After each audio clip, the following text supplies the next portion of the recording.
ഖുർആൻ പറയുകയാണ് വലാ തഖറബുസ്സിനാ ഇന്നഹു കാന ഫാഹിശതൻ വസാഅ സബീലാ.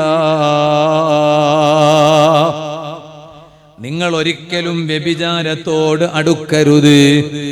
ഖുർആനിന്റെ ഈ പ്രയോഗം ഇക്കാലത്ത് വല്ലാതെ പ്രസക്തിയുള്ളതാണ്, പ്രാധാന്യമർഹിക്കുന്നതാണ്. ഖുർആൻ പറഞ്ഞത് എന്താണ്?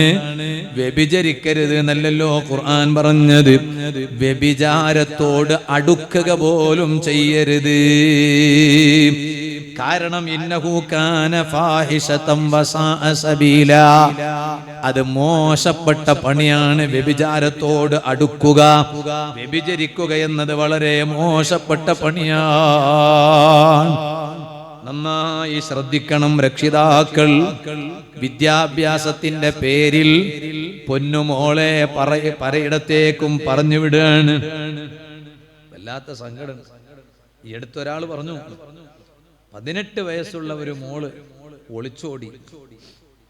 ബസ് ഡ്രൈവറിന്റെ കൂടെയാണ് ഒളിച്ചോടി. ഇതിനിപ്പോ ബസ് ഡ്രൈവർകാരൊന്നും പ്രശ്നം ഉണ്ടാക്കണ്ട, എല്ലാ ബസ് ഡ്രൈവർ അങ്ങനെയാണെന്നല്ല പറഞ്ഞത്. ഈ നടന്ന സംഭവം പറയാം. ഈ പെൺകുട്ടിക്ക് 18 വയസ്സാണ്. ബസ് ഓടിക്കുന്ന ഡ്രൈവർ 42 വയസ്സ്. ചെറിയ വ്യത്യാസമുള്ളൂ, കൂടുതലൊന്നുമില്ല, സഹിക്കാൻ പറ്റിയതേ ഉള്ളൂ എന്നാണോ തോന്നിയത്? ഇല്ല, അതങ്ങനെയാണ്. പ്രണയം എന്ന് പറഞ്ഞാൽ പിന്നെ കയ്യും കാതും ഉണ്ടാവില്ല, അതിനല്ലേ പറയാ. പിന്നെ അവിടെ പ്രായത്രയാണ്. ആ വഴിവിട്ട പ്രണയത്തിന്റെ കുഴിയിൽ ചാടി വീഴുന്നതിന് മുമ്പ് പക്വതയെത്തിയ മക്കളെ രക്ഷപ്പെടുത്താൻ രക്ഷിതാക്കൾ ശ്രദ്ധിക്കണം. ഒറ്റക്ക് പറഞ്ഞേക്കരുത് കോളേജിലോട്ട്. ജ്യേഷ്ഠൻ അനുജത്തിയെ കൊണ്ടാക്കി വരണം. തിരിച്ചു വരുമ്പോഴും ജ്യേഷ്ഠൻ കൂട്ടിക്കൊണ്ടുവരിക. അല്ലെങ്കിൽ ബാപ്പ കൂട്ടിക്കൊണ്ടു പോവാ, തിരിച്ചു വരുമ്പോ കൂട്ടിക്കൊണ്ടുവരിക. അല്ലെങ്കിൽ അതിന് സുരക്ഷിതമായ ഒരു വഴി ഉണ്ടാക്കി കൊടുക്കുക. കണ്ടു കാണുന്നവരെ കൂടെ, ആരെ കൂടെ പോയാലും തിരക്കേടില്ല. അല്ല ആചാര്യ, മോൾ ആരെ കൂടെയാ കോളേജിൽ പോണേ? അവള് കൂട്ടുകാരന്റെ കൂടെ പോവാണ്. കണ്ട എത്ര കൂളായിട്ടാണ് ആചാര്യ പറയണേ, കൂട്ടുകാരന്റെ കൂടെ പോവാണ്. അപ്പുറത്തെ വീട്ടിലെ കൂട്ടുകാരനുണ്ട്, ഓൻ പോവാണ് കോളേജിൽ 2 വീലറിൽ. അപ്പൊ അവന്റെ ബാക്കിൽ സീറ്റ് ഇങ്ങനെ ഒഴിഞ്ഞു കിടക്കണം, ഓനെ കൂടെ പോവാണ്. ഒരു പ്രശ്നമില്ല. ആചാര്യ, ഞങ്ങളെ മോള് ബസ് സ്റ്റോപ്പില് ആരാന്റെ കൂടെ ഇങ്ങനെ കളിക്കണത് കണ്ടു എന്നിങ്ങനെ നാട്ടിൽ നല്ലത് ഉദ്ദേശിക്കുന്ന ഒരാള്, അയാള് വന്നിട്ട് ഈ കുട്ടിന്റെ ഉപ്പാനോട് പറഞ്ഞപ്പോ ഈ ഉപ്പ മോളോട് ചോദിച്ചു, ശരിയാ മോളെ, എങ്ങനെ നിന്നെ കുറിച്ച് ഒരു പരാതി ഉണ്ട്, നീ ഇങ്ങനെ ബസ് സ്റ്റോപ്പില് ആരോ കൂടെ ഇങ്ങനെ കളിക്കണത് കണ്ടു എന്ന് അറിഞ്ഞു, ശരിയാണോ? അപ്പൊ മോള് പറഞ്ഞു, ഉപ്പ അത് ആരും ഒന്നുമല്ല, എന്റെ ക്ലാസ്മേറ്റ് ആണ്, കോളേജിൽ കൂടെ പഠിക്കണ ചെക്കനാ, അവന്റെ കൂടെയാണ്. അത് ശരി, ഉപ്പക്കത് പ്രശ്നമല്ല. പിറ്റേന്ന് ഈ പരാതി പറഞ്ഞ ആളോട് ഉപ്പ വിളിച്ചിട്ട് പറയാണ്, അല്ല നിങ്ങൾ ഈ പറഞ്ഞത് അത് ആരാന്റെ കൂടെ അല്ല കളിച്ചത്, കൂടെ പഠിക്കണം, ഓൻ കൂടെ പഠിക്കണം, ഫാത്തിമാന്റെ കൂടെ പഠിക്കുന്നവനാ, ആ പ്രശ്നമല്ല. കൂടെ പഠിക്കാന്ന് പറഞ്ഞാ പിന്നെ പ്രശ്നമില്ല. റൗളത്തു ത്വാലിബീനിൽ ഇമാം നവവി റളിയല്ലാഹു അൻഹു എന്താ പറഞ്ഞേ? ഞാൻ എന്റെ ഉമ്മമാർ സഹോദരിമാർ കേൾക്കാൻ വേണ്ടി പറയാണ്, മക്കയിൽ ചെന്നാൽ കാര്യമായും തിരിച്ച് നാട്ടിലെത്തിയാൽ അപ്പൊ ചോദിക്കണ ഒരു ചോദ്യമുണ്ട്. നാട്ടിൽ നിന്ന് അങ്ങോട്ട് ഹജ്ജിനും ഉംറക്കൊക്കെ പോയവരോട് ചോദിക്കണ ഒരു ചോദ്യമുണ്ട് നാട്ടുകാർ, ഹജറുൽ അസ്വദ് ചുംബിക്കാൻ കിട്ടിയോ എന്നാ ചോദിക്കുക. അപ്പൊ പോയ ഈ താത്ത തിരിച്ചു വന്നാല് നാട്ടുകാരോട് കുടുംബത്തോടൊക്കെ പറയും, 3 വട്ടം ചുംബിച്ചു ഞാൻ. അപ്പൊ ചുംബിച്ച താത്താനോട് ചോദിക്കണം, എങ്ങനെ ചുംബിച്ചു, ചുംബിച്ച കോലം ഒന്ന് വിശദീകരിക്കാമോ? ആരാന്റെ ദേഹത്ത് തട്ടിയിട്ട് മുട്ടിയിട്ട് എത്ര പ്രയാസത്തിലാണ്, സുബ്ഹാനല്ലാഹ്. അങ്ങനെ അന്യപുരുഷന്മാരുടെ ദേഹത്ത് തട്ടിമുട്ടി ഹജറുൽ അസ്വദ് ചുംബിക്കണമെന്ന് എവിടെ പറഞ്ഞു? ഇമാം നവവി റളിയല്ലാഹു അൻഹു റൗളത്തു ത്വാലിബീനിൽ ഞാൻ എന്റെ വാദ കേൾക്കുന്ന ഉമ്മമാരോട് പ്രത്യേകം പറയാണ്, സഹോദരിമാരോട് പറയാണ്, ഇപ്പോഴൊക്കെ ഒരു ഫാഷനാണ്, ദീനും ഒരു ഫാഷനാണ്, അതൊരു പരിഷ്കാരാണ്. ഒക്കെ സ്റ്റാറ്റസിന്റെ ദീനല്ലേ ഇന്നുള്ളത്, ഒക്കെ വാട്സപ്പിന്റെ ദീനല്ലേ, ഒക്കെ ഓൺലൈനിന്റെ ദീനല്ലേ. ദീനിന്റെ സത്ത, അതിന്റെ അടിസ്ഥാനം വേറെ തന്നെയാണ്. അത് ആത്മീയതയിൽ ഒതുങ്ങിയിട്ടുള്ളതാണ്. അതാണ് ദീൻ എന്ന് പറഞ്ഞാൽ അത് ആത്മീയതയാണ്. ആത്മീയത എന്ന് പറഞ്ഞാൽ ദീനാണ്. അല്ലാതെ ഈ കണ്ടു കാണുന്ന ഈ കാട്ടിക്കൂട്ടലുകളൊന്നുമല്ല. കേവലം കാട്ടിക്കൂട്ടലുകൾ ദീനല്ല. ഞാൻ എൻ്റെ ഉമ്മമാരോട് പറയുന്നു, നബവി റളിയല്ലാഹു അൻഹു ആരാണ്? ശൈഖുൽ മദ്ഹബാണ്. ആ നബവി ഇമാം റളിയല്ലാഹു അൻഹു റൗളത്തുൽ ത്വാലിബീനിൽ പറഞ്ഞു, സ്ത്രീകൾ ഹജറുൽ അസ്വദ് ചുംബിക്കൽ അവർക്ക് സുന്നത്താകുന്നത് തന്നെ ഇന്ദ ഖുലുവിൽ മത്വാഫി മിൻ ലൈലിൻ ഔ നഹാരിൻ. മത്വാഫ് അത്യാവശ്യം ഒഴിഞ്ഞു കിടക്കുന്ന സമയത്താണ് പെണ്ണ് പോയി ഹജറുൽ അസ്വദ് ചുംബിക്കൽ അവൾക്ക് സുന്നത്താകൽ തന്നെ അപ്പോഴാണ്. അത് പകലാകട്ടെ രാത്രിയാകട്ടെ ഫുള്ളായിട്ട് ഒഴിഞ്ഞു കിടക്കൂലെന്ന് ഉറപ്പാണ്. അതുകൊണ്ടാണ് അങ്ങനെ പറഞ്ഞത്. അത്യാവശ്യം ഓരോ സ്ഥലത്ത് ഒഴിഞ്ഞു കിടക്കുക എന്ന് പറഞ്ഞാൽ അതിന്റെ ആശയം ഓരോന്ന് വേറെയാണ്. മത്വാഫ് ഒഴിഞ്ഞു കിടക്കുക എന്ന് പറഞ്ഞാൽ ഫുള്ളായിട്ട് ഇങ്ങനെ കാലിയാന്ന് പറഞ്ഞാൽ ഒറ്റ പെണ്ണിനോട് പിന്നെ ഹജറുൽ അസ്വദ് ചുംബിക്കാണ്ടാവില്ല. അപ്പൊ അത്യാവശ്യം ഒഴിഞ്ഞു കിടക്കുന്ന സമയത്ത്, വല്ലാത്ത ജനബാഹുല്യവും തിരക്കൊന്നും ഇല്ലാത്ത സമയത്ത് ഒന്ന് പോയി ചുംബിക്കുക. അത് പകലാവട്ടെ രാത്രിയാവട്ടെ, അപ്പോഴാ സുന്നത്ത് നല്ല ഇമാം നബി റളിയല്ലാഹു അൻഹു റൗളയിൽ പറഞ്ഞത്. അതുപോലും പരിശുദ്ധ ഇസ്ലാം അത്രയും കണിശതയോടെ പറഞ്ഞെങ്കിൽ അതെവിടെയാണ്? കഅബയുടെ ചാരത്ത് നിൽക്കുമ്പോൾ. നമ്മളൊന്ന് ആലോചിച്ചു. അവിടെ പോലും കയ്യ് മുങ്കയ്യ് അത് മറക്കരുത് എന്ന് ഇസ്ലാം പറഞ്ഞു. മുഖം മറക്കരുത് എന്ന് പറഞ്ഞാൽ മറക്കരുത് എന്നല്ല, മുഖത്തേക്ക് ഇങ്ങനെ വസ്ത്രം ഇങ്ങനെ ടച്ച് ചെയ്യണ കോലത്തിൽ ഉണ്ടാകരുത് എന്നാ ഇസ്ലാം പറഞ്ഞു. എന്നാലും ആ മുഖത്തും മുങ്കയിലൊക്കെ മൈലാഞ്ചി പുരട്ടി കൊടുക്കൽ സുന്നത്താണ് എന്ന് ഇസ്ലാം പറഞ്ഞു. ഉംറക്ക് പോകുന്ന സ്ത്രീ, ഹജ്ജിന് പോകുന്ന സ്ത്രീ, എന്താ കാരണം? കാരണം ആ തൊലിയുടെ നിറം അത് വ്യക്തമായി കാണാതിരിക്കാൻ അത്രയും കണിശത ഇസ്ലാം സ്വീകരിച്ചുവെങ്കിൽ ഇപ്പൊ പിന്നെ ബസ് സ്റ്റോപ്പിൽ സംസാരിക്കണത് കൂടെ പഠിക്കണ ചെക്കൻ്റെ കൂടെയാണെന്ന് പറയുമ്പോ ഉപ്പാക്ക് മോളി തങ്ങ് പറഞ്ഞപ്പോ ഉപ്പാക്കും അതൊരു പ്രശ്നമല്ല എന്നായി. ഉപ്പ ഈ പരാതി പറഞ്ഞ ആളെ വിളിച്ചിട്ട് പറയാണ്, അത് ആരാന്റെ കൂടെ കളിച്ചൊന്നുമല്ല, അത് കൂടെ പഠിക്കണ ചെക്കൻ്റെ കൂടെ കളിച്ചതാണ്, അപ്പൊ പ്രശ്നമില്ല. നിങ്ങളൊന്ന് ആലോചിച്ച് നോക്കൂ.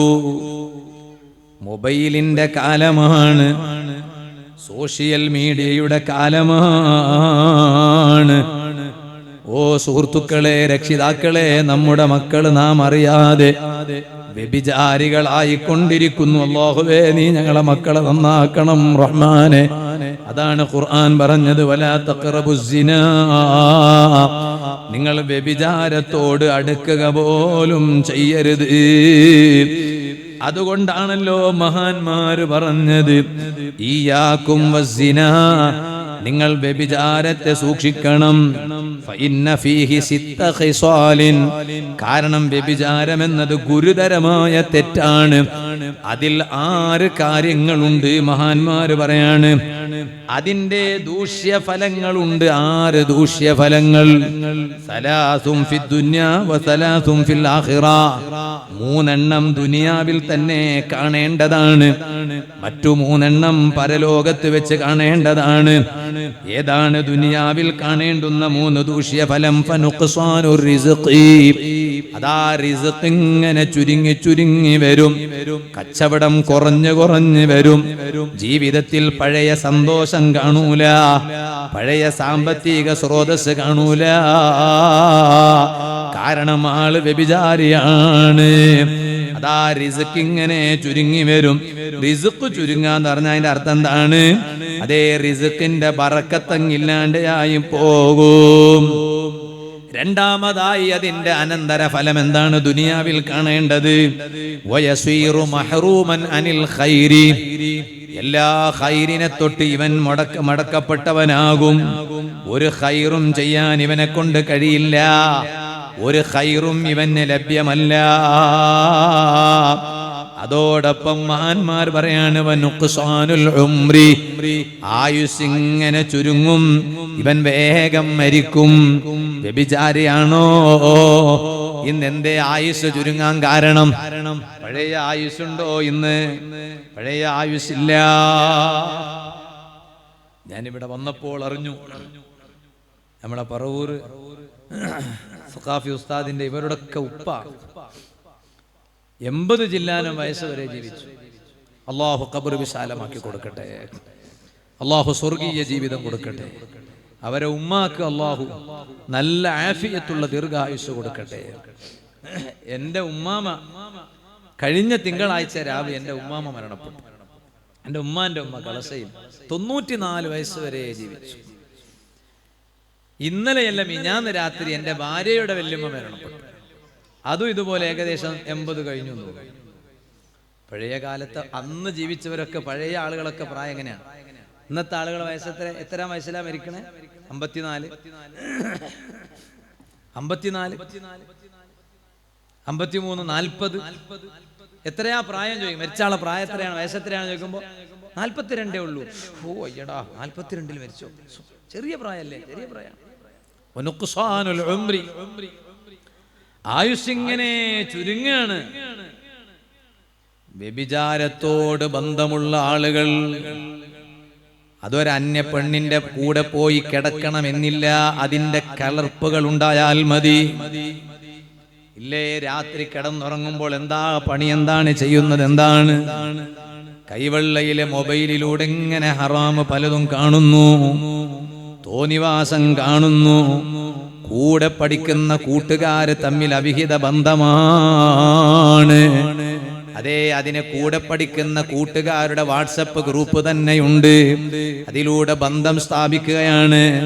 പേരൻസ് ഗ്രൂപ്പ് വേറെ തന്നെയുണ്ട്. ആരുടെ നമ്പർ കലക്ട് ചെയ്യാൻ ഇന്ന് വലിയ പ്രശ്നം തന്നെയല്ല, പ്രയാസം തന്നെയല്ല. വിവാഹിതരാണെങ്കിലും വിവാഹിതരല്ലെങ്കിലും പരസ്പരം അവിഹിത ബന്ധം വല്ലാണ്ട് കൂടാൻ സാഹചര്യമുള്ള സമയമാണ്, നേരമാണ്. അതനുസരിച്ച് അവിഹിത ബന്ധം കൂടുന്നുണ്ട്. ദുനിയാവിൽ അനുഭവിക്കുന്ന ദൂഷ്യ ഫലങ്ങൾ പറഞ്ഞ കൂട്ടത്തിൽ മഹാന്മാരായ സ്വഹാബത്താണ് പറയുന്നത്, വനുഖ്സാനുൽ ഉംരി, ആയുസ്സിങ്ങനെ ചുരുങ്ങും കേട്ടോ. വൽ ബഗ്ളു ഫീ ഖുലൂബിൻ നാസി, ജനങ്ങളുടെ കൽബിൽ അവനോട് വെറുപ്പാനുണ്ടാവുക. പിന്നെ ആളുകൾ ആരും എന്നെ സ്നേഹിക്കില്ല എന്ന് പറഞ്ഞിട്ട് കാര്യമില്ല, കാരണം നീ വ്യഭിചാരവുമായി ബന്ധമുള്ളവനാണ്. അതുകൊണ്ട് ജനങ്ങൾക്ക് നിന്നെ സ്നേഹിക്കാൻ അവരെ കൊണ്ട് കഴിയില്ല. ഇത് ഭൗതിക ലോകത്ത് ഇതിനെ തുടർന്ന് അനുഭവിക്കേണ്ട ദൂഷ്യഫലങ്ങളാണെങ്കിൽ സ്വഹാബത്ത് പറയാണ്, വഅമ്മസ്സലാസു ഫിൽ ആഖിറ, പരലോകത്തുള്ള 3 കാര്യങ്ങളിൽ ഒന്ന് ഫഗളബുർ റബ്ബി, അല്ലാഹു റഹ്മാനല്ലേ, റഹീമല്ലേ, ആ കാരുണ്യവാനായ റബ്ബിന്റെ വെറുപ്പ് സമ്പാദിക്കേണ്ടി വരും. വശിദ്ദത്തുൽ ഹിസാബി, ശക്തമായ വിചാരണയുണ്ട്. വ്യഭിചാരവുമായി ബന്ധപ്പെട്ട് ജീവിച്ചവർ ശക്തമായ വിചാരണ നേരിടേണ്ടി വരും. എല്ലാം കഴിഞ്ഞിട്ട് വദ്ദുഖൂലു ഫിന്നാർ, പിന്നീട് നരകത്തിൽ കടക്കേണ്ടി വരും. അതാണ് നബി സല്ലല്ലാഹു അലൈഹി വസല്ലം തങ്ങൾ ഹദീസിൽ പറഞ്ഞത്, അൽ ഐനാനി തസ്നിയാനി വൽ യദാനി തസ്നിയാൻ, 2 കൈ കൊണ്ട് വ്യഭിചാരമുണ്ട്, 2 കണ്ണുകൊണ്ട് വ്യഭിചാരമുണ്ട്. 2 കൈ കൊണ്ടുള്ള വ്യഭിചാരം, അതേ അന്യ പെണ്ണിനോടുള്ള ചാറ്റിംഗ് 2 കൈ കൊണ്ടുള്ള വ്യഭിചാരമാണ്. ഇതൊക്കെ ഹദീസിൽ നേരത്തെ നബി സല്ലല്ലാഹു അലൈഹി വസല്ലം തങ്ങൾ പറഞ്ഞില്ലേ? വെറുതെയാണോ ഇബ്ലീസ് മൂസാ നബി അലൈഹിസ്സലാമിനോട് വന്ന് പറഞ്ഞത്? ഇബ്ലീസ് എന്താണ് മൂസാ നബി അലൈഹിസ്സലാമിനോട് വന്ന് പറഞ്ഞത്? യാ മൂസാ അലൈഹിസ്സലാം, അല്ല മൂസാ നബിയേ, നിങ്ങൾ ആളുകളോട് പറയണം, എന്നെ ആളുകളൊന്ന് ഓർക്കേണ്ട സമയമുണ്ട്. 3 സന്ദർഭങ്ങളുണ്ട്. ആ 3 സന്ദർഭങ്ങളിൽ എന്നെ ആളുകൾ വല്ലാണ്ട് ഓർക്കണം. ഓർത്താലേ അവർക്ക് ആ തെറ്റിൽ നിന്ന് മാറി നിൽക്കാൻ കഴിയുകയുള്ളൂ. അതിൽ ഒന്നേതാണ് ആ മനുഷ്യൻ അതാ വെറുപ്പ് പ്രകടിപ്പിക്കുന്ന സമയത്ത്, നല്ല ദേഷ്യമുള്ള സമയം, ആ ദേഷ്യമുള്ള സമയം എന്നെ ഓർക്കണം. ഇബ്ലീസ് പറഞ്ഞു കൊടുക്കാണ് കലീമുല്ലാഹി മൂസാ അലൈഹിസ്സലാം, മൂസാ നബി അലൈഹി സ്വലാമിനോട് ഇബ്ലീസ് പറഞ്ഞു കൊടുക്കുക, 3 സന്ദർഭങ്ങളിൽ എന്നെ നിങ്ങളും ഓർക്കണം, ആളുകളോട് നിങ്ങൾ പറയണം ഓർക്കാൻ വേണ്ടിയിട്ട്, അല്ലെങ്കിൽ ആളുകളൊക്കെ തെറ്റിൽ വീണുപോകും. അതിൽ ഒന്ന് നല്ല ദേഷ്യമുള്ള സമയം. ഇതിങ്ങനെ ചൂടാക്കണത് ഇബ്ലീസാണെന്ന ബോധം വേണം. ദേഷ്യമുള്ള സമയത്ത് നമ്മൾ പൊട്ടിത്തെറിക്കാൻ പാടില്ല, കൺട്രോൾ ചെയ്യാം. നമ്മളിങ്ങനെ ഇടയ്ക്ക് പോയി ഇങ്ങനെ പ്രഷർ ചെക്ക് ചെയ്താൽ മാറ്റം പെടും, അത് മാത്രം മതി. തല കറക്കം അനുഭവപ്പെടുമ്പോൾ ഞാൻ പോയി BP ചെക്ക് ചെയ്തു. ഇപ്പോൾ എല്ലാ ഇൻസ്ട്രുമെന്റ് ഒക്കെ വീട്ടിന്റെ ഉള്ളിൽ തന്നെയാണ് ഉള്ളത്. എന്താ കാരണം? ഷുഗർ നോക്കണത് വീട്ടിന്റെ ഉള്ളിലാണ്, പൾസ് നോക്കണത് വീട്ടിന്റെ ഉള്ളിലുണ്ട്, അതുപോലെ പ്രഷർ നോക്കണതൊക്കെ വീട്ടിന്റെ ഉള്ളിലാണ്. അതിനൊന്നും ഇപ്പൊ ചെക്കപ്പിനൊന്നും പുറത്തു പോകേണ്ട ആവശ്യമില്ല, ഒക്കെ കൊണ്ടുവന്ന് വെച്ചിരിക്കുകയാണ്. ഇടക്കിടക്ക് മോൻ ഉമ്മാന്റെ പൾസ് ഇങ്ങനെ ചെക്ക് ചെയ്യണം, ഷുഗർ ചെക്ക് ചെയ്യണം, പ്രഷർ ചെക്ക് ചെയ്യണം. എന്നാ പ്രഷർ ചെക്ക് ചെയ്താൽ മാത്രം പോരാ, നമ്മളെ ദേഷ്യം നമ്മൾ കൺട്രോൾ ചെയ്യണം. ഇപ്പൊ എല്ലാം കൂടി ഇപ്പൊ പറയാൻ നേരമൊന്നുമില്ല, ഞാൻ ചുരുക്കുകയാണ്. എപ്പോഴും ഭാര്യയുടെ സ്വഭാവം ഒരുപോലെ ഉണ്ടാവൂല, എപ്പോഴും ഭർത്താവിന്റെ സ്വഭാവം ഒരുപോലെ ഉണ്ടാവില്ല. ഭാര്യനോട് നല്ല ദേഷ്യം വന്നു, എന്തോ ഒരു സ്വഭാവം. ഭാര്യയിൽ നിന്ന് വിഷമം ഉണ്ടായപ്പോ ഭാര്യക്ക് എപ്പോഴും ഒരുപോലെ ഉണ്ടാവില്ലല്ലോ, ആരോഗ്യ പ്രശ്നങ്ങൾ ഉണ്ടാകും.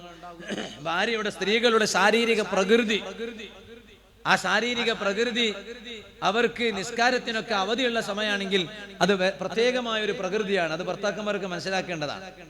ആ സമയവും മറ്റു സമയമൊക്കെ ഒരുപോലെയാണെന്ന് നമ്മൾ തെറ്റിദ്ധരിക്കാൻ പാടില്ല. അപ്പൊ ചിലപ്പോൾ നമ്മെ വിഷമിപ്പിക്കുന്ന എന്തെങ്കിലും സഹിക്കാൻ പറ്റിയതുണ്ടായാൽ നമ്മൾ സഹിക്കന്നെ. ഇത് സഹിക്കണത് എപ്പോഴാന്നറിയോ? 2 കൊടുത്തിട്ടാ പിന്നെയാ സഹിക്കണേ. സബർ എടുത്തു എന്ന് പറയും, ആദ്യം അങ്ങ് കൊടുക്കുക പിന്നെ സഹിക്കുക. അങ്ങനെയല്ല, അസ്വബറു ഇന്ദ സ്വദമത്തിൽ ഊല, പ്രഥമഘട്ടത്തിൽ തന്നെയാണ് ക്ഷമിക്കേണ്ടത്. ഒരു ഗ്ലാസ് അങ്ങ് നിലത്തിട്ടങ്ങ് പൊട്ടിച്ചു കളഞ്ഞു, ഭർത്താവിനോടുള്ള ദേഷ്യമാണ്.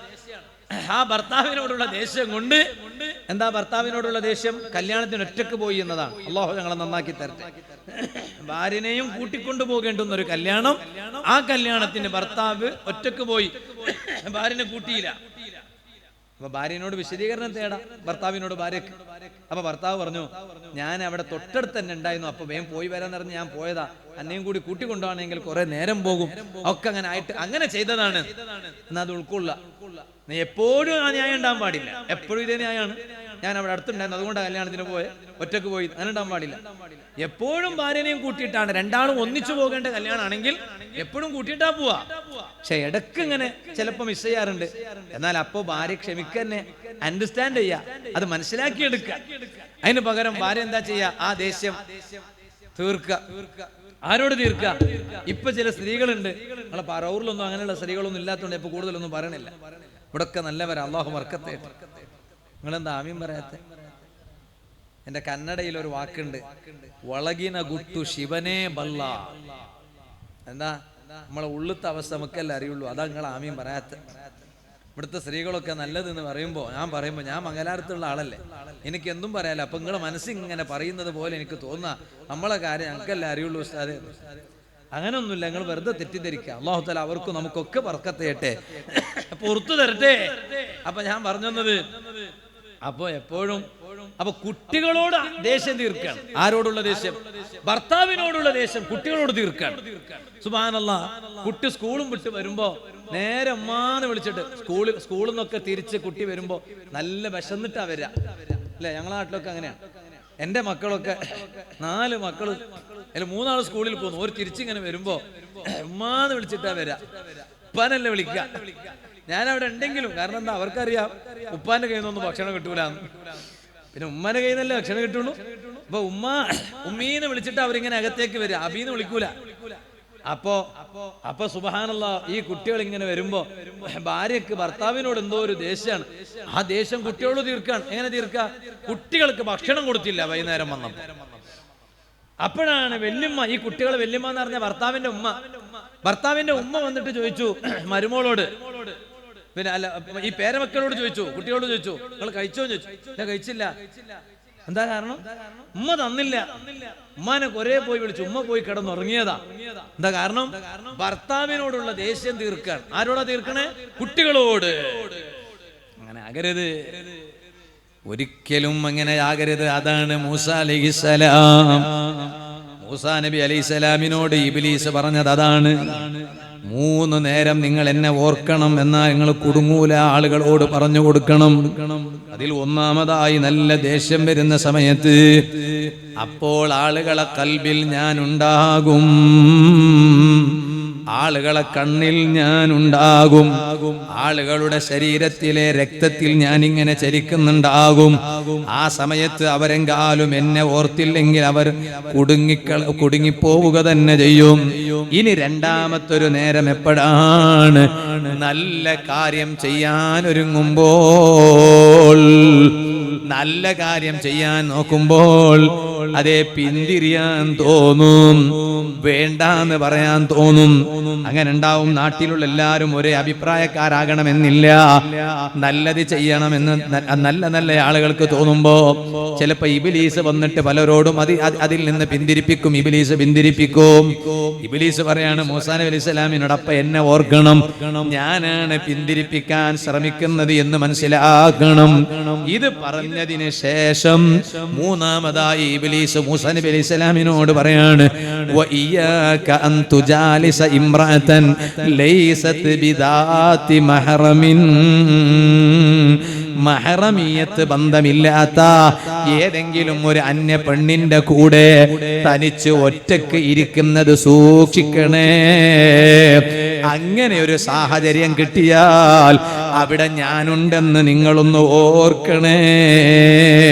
ഫഇന്നി റസൂലുഹാ ഇലൈക വറസൂലുക ഇലൈഹാ. ഞാൻ നിങ്ങളിലേക്കും ആ പെണ്ണിലേക്കും പറഞ്ഞയക്കപ്പെട്ട ആളാണെന്ന് നിങ്ങൾ മനസ്സിലാക്കണം. ഇത് ആളുകളോട് നിങ്ങൾ പറഞ്ഞു കൊടുക്കണം. അതുകൊണ്ട് തനിച്ച് ഒറ്റക്ക് അന്യ പെണ്ണിന്റെ കൂടെ അന്യ ആണിന്റെ കൂടെ ഇരിക്കാൻ അവസരമുണ്ടായാൽ ആ അവസരം നമ്മൾ മുടക്കിക്കളയണം. അതാണ് ശ്രദ്ധിക്കേണ്ടത്. അങ്ങനെയാണ് നമ്മൾ ആലോചിക്കേണ്ടത്, അങ്ങനെയാണ് നമ്മൾ ചിന്തിക്കേണ്ടത്.